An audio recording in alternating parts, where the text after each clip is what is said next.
now, that late pit stop by the Gunont-Thiemann blue Mercedes has lost it third place. That's Bernd Schneider watching Mark Webber on his way, but here now we see the Panos, and the Panos has taken advantage of that late pit stop by the blue Mercedes to take third place. The Panos is up to third place, headlights ablaze, the Mercedes is just behind it fourth and is trying to get that third place back as they lap the Mustang coming into the Ostkurve chicane, but the Panos has got the legs of the Mercedes, and David Brabham driving with a will. Another late splash and dash. This is the McNish-Dalmas Porsche, which is still going after all its earlier problems, but that will probably let Jeff Lee's McLaren pass it. So late changes all the time in this enthralling GT race here at Hockenheim.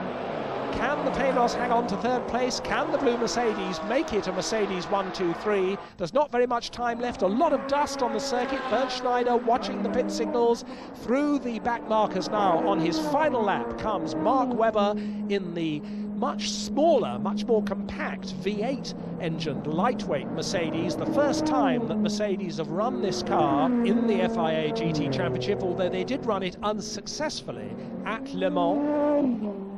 Klaus Ludwig and Bernd Schneider watching their two young co-drivers, 21-year-old Mark Webber, 22-year-old Ricardo Zonta, running first and second in the silver Mercedes, and we have got the silver Panos in third place on now this final lap, with one of the GT2 Vipers running just ahead of Mark Webber. It's the Wendlinger-Donoghue car, which will finish second in GT2.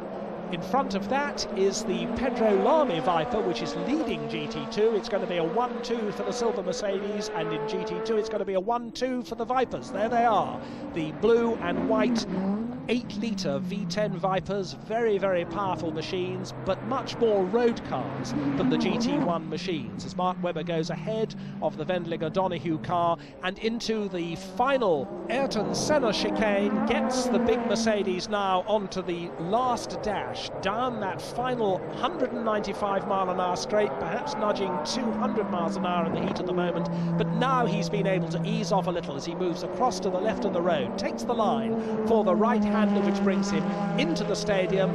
Already he's greeted by the waving Mercedes flags from the fans as he goes into the tight left-hander of the Sachs Curva, then the final double apex right-hander, the Sud Curva. The checkered flag is waiting for Mark Webber. Bernd Schneider is there in the pits to cheer him home, as home comes the number one Mercedes over the start-finish line, takes the checkered flag. It's another crushing victory for the Silver Arrows. What must the others do to beat them?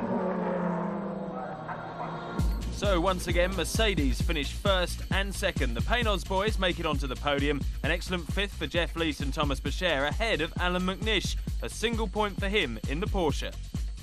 Once again, the Chrysler Vipers cleaned up in the GT2 category. The Porsche's struggling to keep up on this quick track. Martin Stretton brought his home in 7th, just out of the points. It's all looking rather too simple for Mercedes this season.